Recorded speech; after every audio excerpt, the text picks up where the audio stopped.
ഈ അപ്കമിംഗ് ആയിട്ട് കുറെ മൂവീസ് മലയാളത്തിൽ ഇനി അങ്ങനെ ഒരു ഏലിയൻ സെറ്റപ്പിൽ വരാതിരിക്കുന്നുണ്ട്. മലയാളം ഇൻഡസ്ട്രിയിൽ അതൊരു പുതിയ മാർക്കറ്റിംഗ് സ്ട്രാറ്റജി തന്നെയാണ്. കാരണം അങ്ങനത്തെ റൈറ്റേഴ്സിനെ കോൾ ചെയ്തുകൊണ്ട് ഇതുവരെ അങ്ങനെ പോസ്റ്റർ ആരും ഇറക്കിയിട്ടില്ല. പുള്ളിയുടെ ഈ രണ്ട് പടങ്ങൾ ഇറങ്ങിയതിനു ശേഷമാണ് കുറച്ചേരെങ്കിലും കണ്ടത്. സിമിലറായിട്ട് ഇതിനകത്ത് ജഗതിയെ ഒരു പോസ്റ്ററിൽ ഉൾപ്പെടുത്തിക്കുമ്പോഴും അപ്പൊ ആൾക്കാർക്ക് ഒരു ആകാംക്ഷ വരും.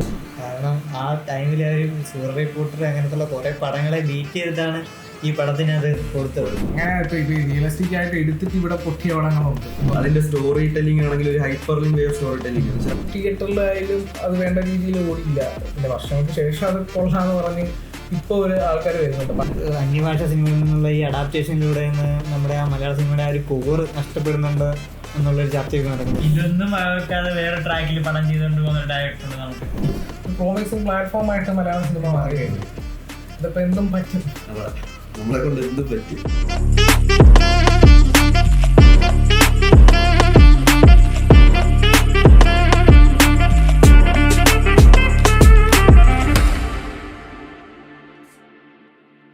മലയാളത്തിൽ ഇപ്പോൾ റീസെന്റ് വലയെന്ന് പറഞ്ഞൊരു മൂവി വന്നുണ്ട്. അതിന്റെ പോസ്റ്റർ ആരെങ്കിലും ശ്രദ്ധിച്ചായിരുന്നു?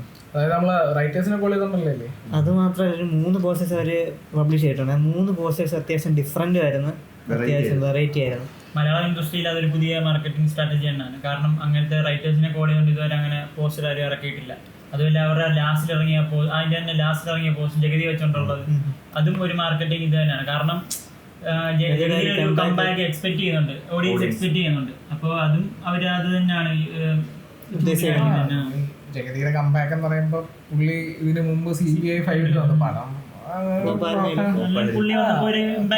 ഇമ്പാക്ട് ആണ്. പുള്ളി സ്ക്രീനിൽ കാണിക്കുന്ന തന്നെ ആളുകൾക്ക് ഒരു സന്തോഷമാണ്. അപ്പം സിമിലറായിട്ട് ഇതിനകത്ത് ജഗതിയെ ഒരു പോസ്റ്ററിൽ ഉൾപ്പെടുത്തിക്കുമ്പോഴും അപ്പൊ ആൾക്കാർക്ക് ഒരു ആകാംക്ഷ വരും, എന്തോ അതിലുണ്ടെന്നുള്ളൊരു.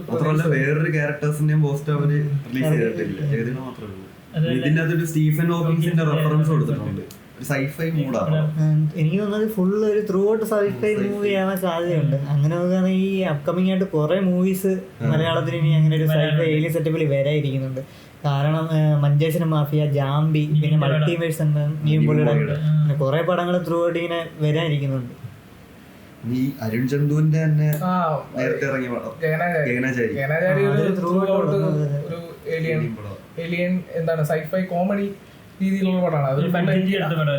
അത് ബഡ്ജറ്റ് കുറവാണ്. പടം ഒരു ചെറിയൊരു റിസോഴ്സ് വെച്ച് തന്നെ ഒരു നല്ല ഹൈലി എൻഗേജിങ് ആയിട്ടുള്ള പടമാണ്. പക്ഷെ ആ പടം വേണ്ട രീതിയിൽ പടം എത്തി, പക്ഷെ എന്നാലും വേണ്ട രീതിയിൽ എത്തില്ല. കാര്യം ആൾക്കാർക്ക് കണ്ട് ശീലമുള്ള ഒരു ജോണർ അല്ല. അവാർഡൊക്കെ കിട്ടിയിട്ടുണ്ടായിരുന്നു. ഈ ആൾക്കാര് കണ്ട് ശീലിച്ചിട്ടില്ല എന്ന് പറയുമ്പോൾ റെഡ് റെയിൻ എന്ന് പറഞ്ഞൊരു പടം, ഈ പടത്തിന് ഇതേ സെയിം അവസ്ഥ തന്നെയായിരുന്നു. വെച്ചാൽ അത് ഇറങ്ങിയ ടൈമിൽ ആ ഒരു സൈഫൈ മൂഡിലൊന്നും ആരും അതിനകത്ത് ത്രൂ ഔട്ട് ഏലിയൻ അല്ല, ഒരു ഏലിയൻ കേരളത്തിലോട്ട് വരുന്ന ആ ഒരു സെറ്റപ്പ് അവർ പറയുന്നു. ഞാൻ അതിന്റെ ആണെങ്കിൽ ക്ലൈമാക്സ് ആ ഒരു പോർഷനിലുള്ള അവർ ആ ഒരു VFX പരിപാടിയും ഒക്കെ പിടിച്ചു അത് നല്ല വൃത്തിക്ക് അവർ ചെയ്തിട്ടുണ്ട്. അത് നമ്മുടെ രാഹുൽ സദാശിവൻ, ബ്രഹ്മയുഗത്തിന്റെയും ഭൂതാലത്തിന്റെയും ഡയറക്ടർ, പുള്ളിയുടെ ഈ 2 പടങ്ങൾ ഇറങ്ങിയതിനു ശേഷമാണ് കുറച്ചേരെങ്കിലും അത് കണ്ടത്, റെഡ് റെയിൻ കണ്ടത്. ബ്രഹ്മയുഗം ഒരു എക്സ്പെരിമെന്റൽ മൂവി തന്നെയാണ്. കാരണം ഈ കാലഘട്ടത്തിലാണെങ്കിൽ സ്ക്രീൻ വരെ ആസ്പെക്ട് റേഷ്യോ വരെ നോക്കി പടം കാണാൻ പോകുന്നവരാണ്. അങ്ങനെ ഒരു കാലഘട്ടത്തിൽ ഒരു ബ്ലാക്ക് ആൻഡ് വൈറ്റ് മൂവി എടുത്ത് കൊമേഴ്ഷ്യലി ഹിറ്റ് ആക്കണമെന്ന് പറയുമ്പോൾ അതൊരു റിസ്കി ടേക്ക് തന്നെയാണ്. പിന്നെ മമ്മൂട്ടിയെ പോലെ ഒരു ആക്ടർ അതിന് പുള്ളിയും എടുത്തൊരു റിസ്ക് തന്നെയാണ്. പിന്നെ അതിന്റെ ബ്രഹ്മയുഗത്തിന്റെ സൗണ്ട് ഡിസൈൻ ആണെങ്കിൽ UK യൂണിവേഴ്സിറ്റി സ്റ്റഡി അപ്പൊ മൊത്തത്തിൽ നോക്കി കഴിഞ്ഞാൽ ബ്രഹ്മയുഗം ഒരു റിസ്കി ടേക്ക് എന്ന് തന്നെ ഞാൻ പറയും. അങ്ങനെ നോക്കുമ്പോഴേ എനിക്ക് റിസ്കി ടേക്ക് ആയിട്ടുള്ള തോന്നിയിട്ടുള്ള മറ്റൊരു പടമുണ്ട്. മുകുന്ദൻ ഉണ്ണി അസോസിയേഷൻ എനിക്ക് ഭയങ്കര റിസ്കി ടേക്ക് ആയിട്ടുള്ള ഒരു പടമായിട്ട് തോന്നിയിട്ടുണ്ട്. കാരണം അതിന്റെ എല്ലാ അസറ്റും നോക്കുകയാണെങ്കിൽ ഇപ്പം ടെക്നിക്കലായിട്ട് നോക്കുകയാണെങ്കിൽ അതിന്റെ ആസ്പെക്ട് റേഷ്യോ, പിന്നെ ടാങ്ക്സ് കാർഡൊക്കെ എഴുതി കാണിക്കുന്നത് കോൺട്രവേഴ്സി ആയിട്ട് നോക്കിക്കുന്നത് നമുക്ക് ആരോടും നന്ദി പറയാനില്ല. പിന്നെ അതിന്റെ ഒരു സോഷ്യോപാത്തിന്റെ ഒരു ജീവിതത്തെ ഒരു ഹീറോയിക്കായിട്ടുള്ള ഒരു പരിവേഷത്തിൽ കാണിച്ചത്, അങ്ങനെ ഒരു ഹീറോയിക്കായിട്ട് കാണിച്ച് ഒരു പടം നല്ലൊരു ഹിറ്റായി, ഇൻഡസ്ട്രിയൽ ഹിറ്റായിരുന്നു. അങ്ങനെ ഹിറ്റായി കാണിച്ച ഒരു പടം കൂടിയാണത്. അങ്ങനെ നോക്കുകയാണെങ്കിൽ ഓവറോൾ അതൊരു one of A kind movie എന്ന് വേണമെങ്കിൽ പറയാം. അത് ട്രാഫിക് ഇതേ സെയിം ചെയ്താ. കാരണം വെച്ചാൽ ഇറങ്ങിയ ടൈമിൽ അതുപോലൊരു പടം നമ്മൾ കണ്ടിട്ടില്ല, എക്സ്പീരിയൻസ് ചെയ്തിട്ടില്ല. അതിന്റെ സ്റ്റോറി ടെല്ലിംഗ് ആണെങ്കിൽ ഒരു ഹൈപ്പർ ലിങ്ക് വേ സ്റ്റോറി ടെല്ലിംഗ് എന്ന് വെച്ചാൽ പല പേഴ്സ്പെക്റ്റീവിലുള്ള ക്യാരക്ടേഴ്സ് പല സിറ്റുവേഷൻസിലൂടെ പോവുക. പക്ഷെ ഇതിലോട്ട് വരുമ്പോഴത്തേക്ക് ഇതെല്ലാം കൂടെ ഒരു ഒറ്റ ഇതിലോട്ടങ്ങ് ഒതുങ്ങിയിരിക്കും. പിന്നെ അതിന്റെ എഡിറ്റിങ് മഹേഷ് നാരാണ് എടുത്തത്. പുള്ളിയും ഒരു ഡിഫറെന്റ് കട്ട്സ് ആണ്, എന്നുവെച്ചാൽ non linear type of cuts ആണ് കൊടുത്തിരിക്കുന്നത്. അതുവരെ നമ്മുടെ മലയാളത്തിൽ അങ്ങനത്തെ കട്ട്സ് നമ്മൾ കണ്ടിട്ടില്ലായിരുന്നു. ഇപ്പൊ ഈ നോൺ ലീനിയറിന്റെ തന്നെ തല്ലുമാല കണ്ടവർക്ക് അറിയാം. അത് പ്രോപ്പർ നോൺ ലീനിയർ ആണ്. അപ്പൊ അതിന്റെ മറ്റേ എഡിറ്റർക്ക് നിഷാദ് യൂസഫിന് സ്റ്റേറ്റ് അവാർഡ് കിട്ടിയതാണ്.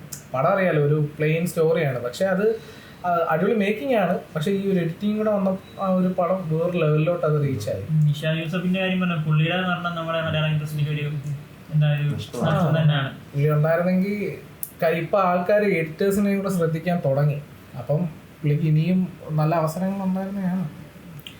പിന്നെ പറയുകയാണെങ്കിൽ ഇപ്പോൾ ക്രിറ്റിക്സിൻ്റെ ഇടയിൽ കേട്ടുവരുന്ന ഒരു ചർച്ചയാണ് നമ്മുടെ മലയാള സിനിമ കൊമേഴ്ഷ്യലൈസ്ഡ് ചെയ്യുന്നതിലൂടെ, പിന്നെ മറ്റേ നമ്മുടെ ഈ അന്യഭാഷ സിനിമകളിൽ നിന്നുള്ള ഈ അഡാപ്റ്റേഷനിലൂടെ നമ്മുടെ ആ മലയാള സിനിമയുടെ ആ ഒരു കോറ് നഷ്ടപ്പെടുന്നുണ്ട് എന്നുള്ളൊരു ചർച്ച ഇപ്പോൾ നടക്കുന്നത്. പക്ഷേ അത് ഒരു അടിസ്ഥാനമില്ലാത്ത കാര്യമാണ് പറയുന്നത്. അത് ശരിയാ. കാരണം ഇറങ്ങിയ കുമ്പളങ്ങി നയിച്ചായാലും പിന്നെ സച്ചിയുടെ അനാർക്കലി അയ്യപ്പനെ ഗിരീഷ് പോത്തന്റെ പടം മഹേഷിന്റെ പ്രതിയായാലും ഇതെല്ലാം റിയലിസ്റ്റിക് ആയിട്ട് എടുത്തിട്ട് കൊമേഴ്ഷ്യലി ഹിറ്റ് ആക്കിയ പടങ്ങളാണ്. അപ്പൊ ആ ഒരു സ്റ്റേറ്റ്മെന്റിനോട് അത്ര വാല്യൂ ഇല്ലെന്നല്ലേ പറയാൻ പറ്റും. അല്ലേ അങ്ങനെ ഇപ്പൊ റിയലിസ്റ്റിക് ആയിട്ട് എടുത്തിട്ട് ഇവിടെ പൊട്ടിയ പടങ്ങളുണ്ട്. ഇപ്പം നമ്മളെ ഗപ്പി ആയാലും അന്യ റസൂലായാലും പടം എന്ന് പറഞ്ഞാൽ അൾട്രാ റിയലിസ്റ്റിക് ആയിട്ടുള്ള ഒരു പടങ്ങളാണ്.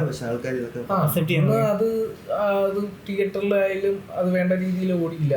പിന്നെ വർഷങ്ങൾക്ക് ശേഷം അത് കൊള്ളാന്ന് പറഞ്ഞ് ഇപ്പൊ ഒരു ആൾക്കാർ വരുന്നുണ്ട്. അപ്പൊ അത് പറയുമ്പോൾ നമ്മൾ ഇതിന്റെ കാര്യം കൂടെ പറയണം. ഏതാ നമ്മളെ ഉറുമിയും യോബിന്റെ പുസ്തകമല്ല അതെന്ന് പറഞ്ഞാല് ഈ പറയുന്ന ഒരു പീരിയഡ് ത്രില്ലർ എന്നുള്ള ഇപ്പോഴും ഇപ്പൊ എന്താണ് ഈ വർഷം വരെ എടുക്കുകയാണെങ്കിൽ ഒരു ഫൈനസ്റ്റ് മേക്കിംഗ് ആയിട്ടുള്ള 2 പടങ്ങൾ. സ്റ്റിൽ അതിന് അവർക്ക് അവരുടെ പ്രൊഡക്ഷന് ചെലവായ എമൗണ്ട് പോലും കളക്ട് ചെയ്യാൻ പറ്റില്ല. മാത്രമല്ല പിന്നെ അത് അപ്പോഴാണ്. പക്ഷെ ഇപ്പൊ ആൾക്കാർ ആ ഒരു മൂവി ടേസ്റ്റ് മാറിയ ആൾക്കാർ ഇപ്പൊ ആൾക്കാർ കൂടുതൽ ഫോക്കസ് ചെയ്യുന്ന കണ്ടന്റ്. ആ ഒരു സ്റ്റാറിന്റെ ഒന്നും ആരും അങ്ങനെ നോക്കാറില്ല. കണ്ടന്റ് ക്ലിയർ ആണ്, പ്രോപ്പർ ആണ്, കൺവിൻസിംഗ് ആയി പോകുന്നുണ്ടെങ്കിൽ ആൾക്കാർ കാണും. അതിന് ഏറ്റവും വലിയ എക്സാമ്പിൾ ഇപ്പൊ നമ്മൾ അന്യഭാഷാ പടങ്ങളൊക്കെ ഇങ്ങോട്ട് വരുമ്പോൾ നമ്മൾ കാണുന്നില്ലേ, അവിടെ അത് ഭയങ്കരമായിട്ടായിരിക്കും. പക്ഷെ ഇവിടെ വരുമ്പോഴത്തേക്ക് നമ്മൾ കാണുന്നില്ല, ട്രോളൊന്നതെല്ലാം നമ്മൾ കാണുന്നില്ലേ. അങ്ങനെ പറഞ്ഞിരുന്ന എനിക്ക് ഒട്ടും യോജിക്കാൻ പറ്റാത്തൊരു കാര്യമാണ് നമ്മുടെ പുഷ്പയില് അല്ലു അർജുൻ ഒരു നാഷണൽ അവാർഡ് കിട്ടിയത്. കാരണം ആ ടൈമിൽ ആ ഒരു സൂപ്പർ റിപ്പോർട്ടർ അങ്ങനത്തുള്ള കുറെ പടങ്ങളെ ബീറ്റ് ചെയ്തിട്ടാണ് ഈ പടത്തിന് അത് കൊടുത്തത്. അപ്പൊ അതെനിക്ക് ഒട്ടും അംഗീകരിക്കാൻ പറ്റിയിട്ടില്ല. എന്റെ പേഴ്സണൽ ആയിട്ടുള്ള അഭിപ്രായം ഞാൻ പറഞ്ഞതേ ഉള്ളൂ. ഇതൊന്നും വെക്കാതെ വേറെ ട്രാക്കിൽ പടം ചെയ്തുകൊണ്ട് പോകുന്ന ഡയറക്ടർ ഉണ്ട് നമുക്ക്, ലിജോ ജോസ് പെല്ലിശ്ശേരി. പുള്ളിയുടെ ആമേനായാലും സിറ്റി ഓഫ് ഗോഡ്, പിന്നെ ഡബിൾ ബാരല്, ചുരുളി, ഇതൊക്കെ റിയലിസ്റ്റിക് പടങ്ങളാണ്. റിയലിസ്റ്റിക് പടങ്ങളാണ്. പിന്നെ ഈ പുള്ളിക്ക് എന്ന് പറയുമ്പോൾ പുള്ളിക്ക് ഒരു ഓഡിയൻസ് ഉണ്ട്. വർഷങ്ങളായിട്ട് പുള്ളിയുടെ പടങ്ങൾ ഫോളോ ചെയ്യുന്ന ആൾക്കാരുണ്ട്. ഇപ്പം പുള്ളി അങ്ങനെ പ്രത്യേകിച്ച് ആരെയും ബോധിപ്പിക്കാനൊന്നും അല്ല പുള്ളി പടം എടുക്കുന്നത്. പുള്ളി പറയുന്നത് പുള്ളിക്ക് കാണാൻ വേണ്ടിയ പടം എടുക്കുന്നതാണ്.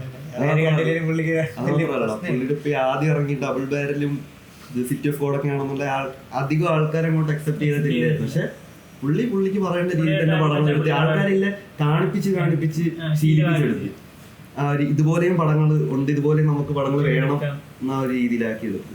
എനിക്ക് തോന്നുന്നു ഒരു മലയാള സിനിമയുടെ ഒരു ന്യൂ എറയാണ് ഇപ്പം നടന്നുകൊണ്ടിരിക്കുന്നത് എനിക്ക് തോന്നുന്നുണ്ട്. കാരണം ഇപ്പൊ ഞാൻ പറഞ്ഞു ഈ സ്റ്റാർഡം നോക്കിയല്ല, പിന്നെ എന്താ സ്റ്റാർഡവും കാര്യങ്ങളും സൂപ്പർ സ്റ്റാറോ ആ ഒരു ടീമിലല്ല ഇപ്പൊ അങ്ങനെ ഒരു പടം കാണാൻ പോകുന്നത്. ഡയറക്ടേഴ്സിനെ നോക്കി പോകുന്നുണ്ട്, പിന്നെ ക്രൂ നോക്കിക്കൊണ്ട് മ്യൂസിക്, സിനിമാറ്റോഗ്രാഫേഴ്സ്, ഇവരെല്ലാം നോക്കി പടം കാണാൻ പോകുന്ന ഈ കാലഘട്ടത്തിലുണ്ട്. സ്റ്റാറിനെ വെച്ചൊരു പടം വിജയിപ്പിക്കാന്ന് പറയുന്നത് അവരും സ്റ്റാർ ആണ്.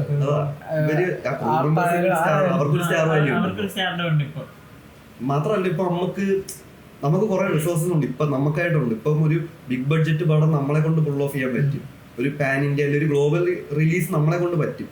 അത് വലിയൊരു കാര്യമാണ്. പുതിയ വരുന്ന ആൾക്കാർക്കും അതൊരു എന്താണ് മലയാള സിനിമയിലേക്ക് വരുന്ന പുതിയ ആൾക്കാർക്ക് എന്താണ് നമുക്ക് ഒരു പ്രോമിസിങ് പ്ലാറ്റ്ഫോം ആയിട്ട് മലയാള സിനിമ മാറുകയുണ്ട്. ഇതിപ്പോ എന്തും പറ്റും, നമ്മളെ കൊണ്ട് എന്തും പറ്റും.